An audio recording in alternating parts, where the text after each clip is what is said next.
Hello student, this is Sonali Lokhande and in today's video lecture we are going to understand what type of questions that may be asked in an interview if you have done your bachelor's or master's in chemistry. If you know the answers of this question, the chances of getting selected will be increased. So without further ado, let's get started.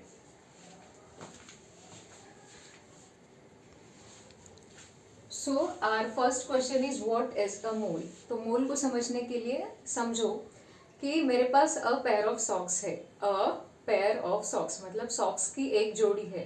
तो एक जोड़ी में कितना quantity होता है? 2. ठीक है. जैसे मैंने कह दिया मेरे पास 1 डजन ऑफ एग्स है. 1 डजन ऑफ एग्स मतलब टोटल कितने एग्स है मेरे पास? 12 एग्स है. ठीक उसी तरीके से जो हमारे एटम्स और मॉलिक्यूल्स होते हैं उनके लिए मोल का हम इस्तेमाल करते हैं, मोल कंसेप्ट का. तो हमारा जो 1 मोल होता है that is equal to 0.622 into 10⁻23. अगर 1 मोल हमारे एटम्स होंगे, 1 मोल देखो सुनो, 1 मोल ऑफ एटम्स होंगे तो यहाँ पे 6.022 इंटू 10⁻23 होंगे एटम्स. ठीक है जी. अगर हमारे पास 1 मोल मॉलिक्यूल्स होंगे तो हमारे पास टोटल होंगे 6.022 इंटू 10⁻23 मॉलिक्यूल्स. ठीक है. अब इसका डेफिनेशन क्या कहता है? किसी भी एटम का या मॉलिक्यूल का 1 मोल उसके एटॉमिक वेट या मॉलिक्यूलर वेट के बराबर होता है, जो कि हम ग्राम्स में लेते है. जैसे कि हमने बोला 1 मोल ऑफ कार्बन एटम. अब 1 मोल ऑफ कार्बन एटम किसके इक्वल होगा? 6.022 इंटू 10⁻23 एटम्स, जो कि किसके बराबर होंगे? जो कि बराबर होंगे 12 ग्राम के. तो 1 mole of any atom is equal to its atomic mass. ठीक है. जैसे हमने लिया 1 मोल ऑफ H2O मॉलिक्यूल. अब ये कितना होगा? 6.022 इंटू 10⁻23 मॉलिक्यूल, जो कि होगा वाटर के मॉलिक्यूलर वेट के इक्वल, और वाटर का मॉलिक्यूलर वेट होता है 18 ग्राम्स. तो 1 मोल ऑफ H2O मॉलिक्यूल किसके बराबर है? 18 ग्राम्स के बराबर है. आई होप आपको मोल का कंसेप्ट क्लियर हुआ होगा. तो चलिए बढ़ते हैं हमारे नेक्स्ट क्वेश्चन की तरफ. तो हमारा नेक्स्ट क्वेश्चन है व्हाट इज मोलालिटी. तो मोलालिटी का डेफिनेशन है number of moles of solute particles in 1 kg of solvent. 1 kg of a solvent. तो weight of solvent in, sorry not grams, in kilograms. Weight of solvent in kilograms. तो अगर हमारे पास 1 kg solvent है तो उसमें solute के कितने moles present होंगे, ये होता है मोलालिटी. जैसे कि हमारे पास एक पानी है, जैसे हमारे पास पानी है, पानी कितना है? 1 kg इतना पानी है. तो 1 किलोग्राम पानी में हमने शुगर ऐड किया, तो 1 किलोग्राम पानी में शुगर के कितने मोल्स प्रेजेंट है, ये होगी उसकी मोलालिटी. मोलालिटी क्या होती है? Number of moles of solute particles in 1 kilogram of solvent. ठीक है.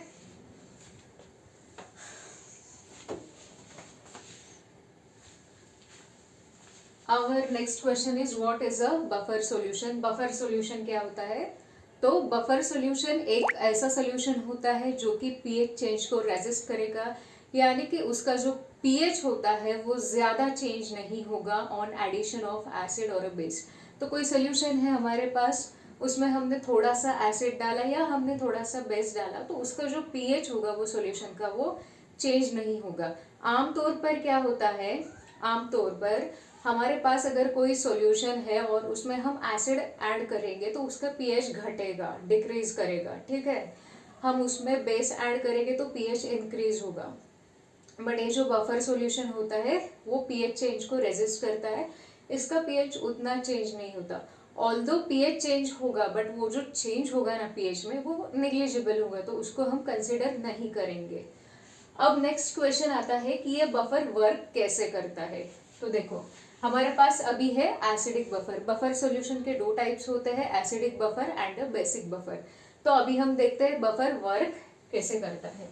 तो देखो मेरे पास एक वीक एसिड है CH3COOH और मेरे पास उसका सॉल्ट है CH3COONA। ठीक है, ये क्या है CH3COOH और CH3COONA, ये दोनों मिला के क्या करते हैं, बफर बनाते हैं। ओके, तो ये डिसोसिएट कैसे होगा, ये एक वीक इलेक्ट्रोलाइट है तो ये पार्शियली डिसोसिएट करेगा, थोड़ा सा ही डिसोसिएट होगा ये CH3COO minus acetate ion plus H plus, और ये स्ट्रॉन्ग इलेक्ट्रोलाइट है तो ये पूरा का पूरा डिसोसिएट हो जाएगा CH3COO माइनस प्लस या ठीक है। तो अब हमने क्या किया, हमारी जो टेस्ट ट्यूब थी उसके अंदर ऑलरेडी ये बफर सॉल्यूशन प्रेजेंट था, उसमें हमने ऐड किया एसिड H प्लस। तो जैसे ही सॉल्यूशन के अंदर हम H प्लस ऐड करते हैं, क्या ऐसा होगा कि H प्लस का सॉल्यूशन H प्लस का कॉन्सेंट्रेशन बढ़ जाएगा सॉल्यूशन में? ऐसा होना तो चाहिए था कि H प्लस का कॉन्सेंट्रेशन बढ़ना चाहिए था, और H प्लस का कॉन्सेंट्रेशन बढ़ने की वजह से pH घटना चाहिए था, ऐसा होना चाहिए था, पर ऐसा होता नहीं है क्योंकि जो भी H प्लस टेस्ट ट्यूब के अंदर जा रहा है उसको ये एसिटेट आयन कंज्यूम कर रहा है और फिर से बन रहा है CH3COOH। तो जितना भी H प्लस टेस्ट ट्यूब में आएगा वो पूरा का पूरा यूटिलाइज होके फिर से एसिटिक एसिड बनाएगा। तो इस तरीके से H प्लस के आने से कोई फर्क नहीं पड़ने वाला है हमारे pH पे। ठीक है, अगर हमने इसमें बेस ऐड कर दिया,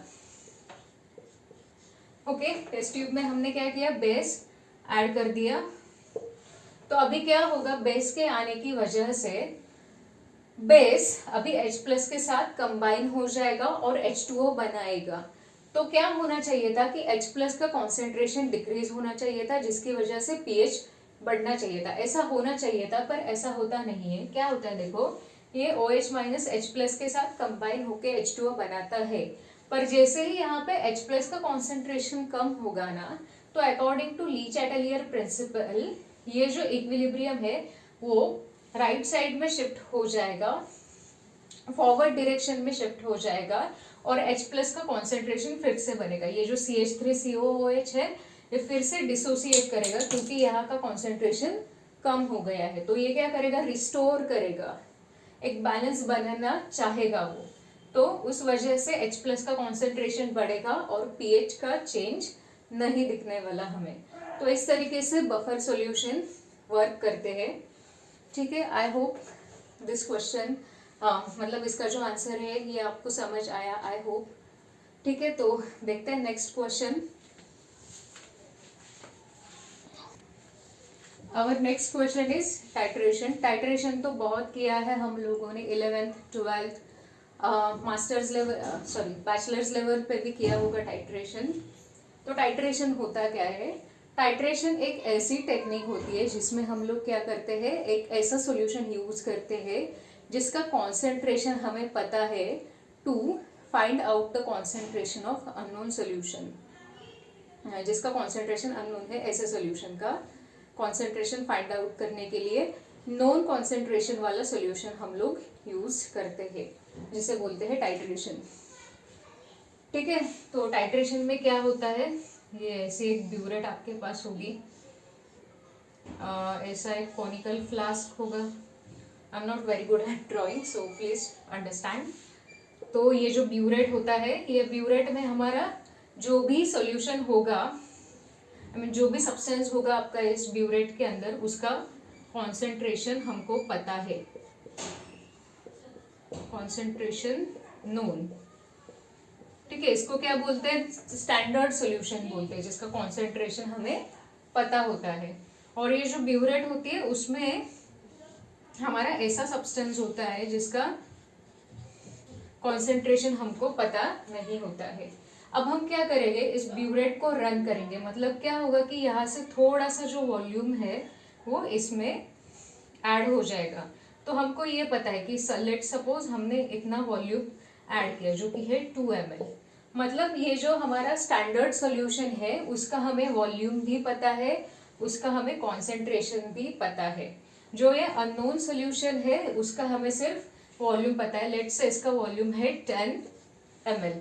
तो अब हम क्या करेंगे, N1 V1 N2 V2 ये फॉर्मूला लगा के हम लोग फाइंड आउट करेंगे the concentration of unknown substance. ठीक है, तो N1 मतलब पहला वाला जो हमारा स्टैंडर्ड सॉल्यूशन है उसकी नॉर्मेलिटी, उसका कॉन्सेंट्रेशन हमको पता है, उसका वॉल्यूम हमको पता है। जो अननोन है उसका वॉल्यूम पता है, तो नॉर्मेलिटी उसकी यानी कि उसका कॉन्सेंट्रेशन निकल जाएगा। ठीक है, तो ये होता है टाइट्रेशन। फिर से बताती हूँ टाइट्रेशन क्या होता है।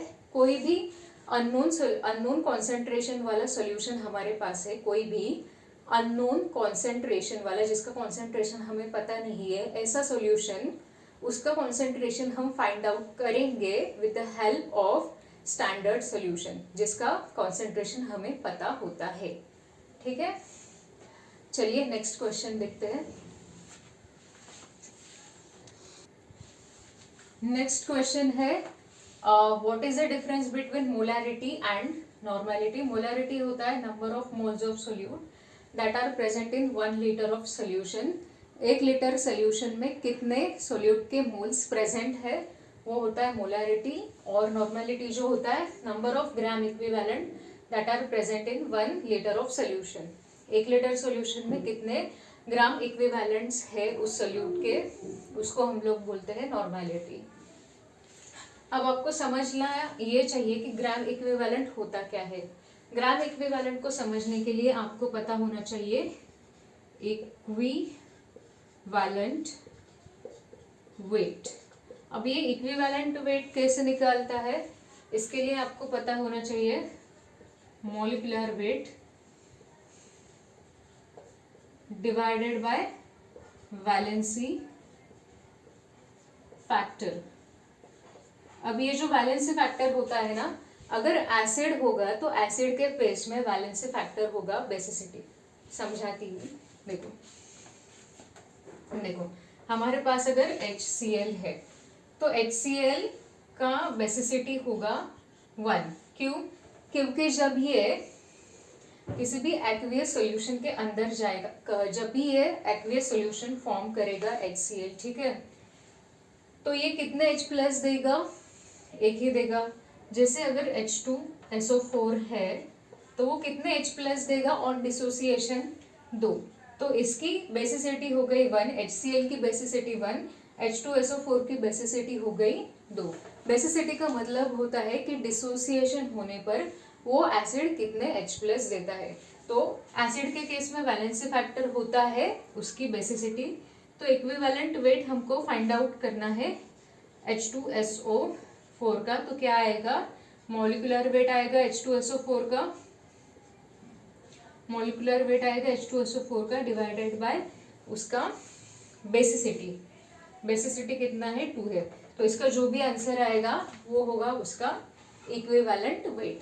ठीक है, अब बेस होगा तो बेस के केस में क्या होता है, बेस के केस में उसका एसिडिटी देखते हैं। एसिडिटी ऑफ अ बेस मतलब डिसोसिएशन होने पे वो बेस कितने OH माइनस देता है।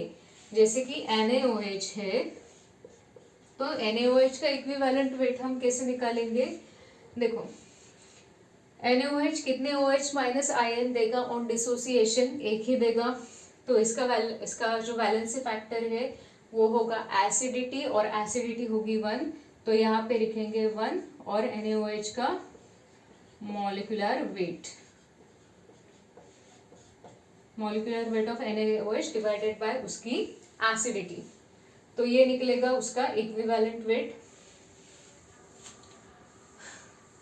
तो हमें ये इक्विवेलेंट वेट क्यों लग रहा है यहाँ पे, क्योंकि इसी से निकलेंगे हमारे ग्राम इक्विवेलेंट। तो ग्राम इक्विवेलेंट क्या होता है, ग्राम इक्विवेलेंट में ऐसे लिखती हूँ ग्राम इक्विवेलेंट में आएगा गिवन वेट। जो भी आपको, अगर आप प्रॉब्लम या सम सॉल्व कर रहे हो तो जो भी आपको गिवन वेट है वो लिखना है आपको वेट ऑफ सॉल्यूट, जो भी गिवन वेट है वो, divided by equivalent weight, equivalent weight, okay, equivalent weight. ये अगर आप सॉल्व करोगे तो आपको मिल जाएगा ग्राम इक्विवेलेंट, एंड यहाँ पे वो ग्राम इक्विवेलेंट आपको लिखने होते हैं, number of gram equivalent of solute that are present in 1 litre of a solution. ठीक है, सॉल्यूशन है यहाँ पे। जो हमने मोलालिटी देखा था स्टार्टिंग में, उसमें क्या था, दो डिफरेंसेस थे उसमें। एक तो उसमें था number of solute moles, number of moles of solute that are present in 1 kg, 1 kg, और वो क्या था, सॉल्वेंट था। यहाँ पे क्या है, 1 लीटर है और सॉल्यूशन है। तो ये जो बेसिक डिफरेंस है उसको याद रखिएगा। तो आज हमने क्वेश्चंस देखे कुछ, कि ये जो क्वेश्चंस है वो पॉसिबली आ सकते हैं, पूछे जा सकते हैं आपको इंटरव्यू में। और भी कुछ क्वेश्चंस है, उसके लिए मैं इसका पार्ट 2 भी बनाऊंगी, तो वो भी ज़रूर देख लीजिएगा। ठीक है, आज के लिए इतना ही। Thank you for watching, have a good day.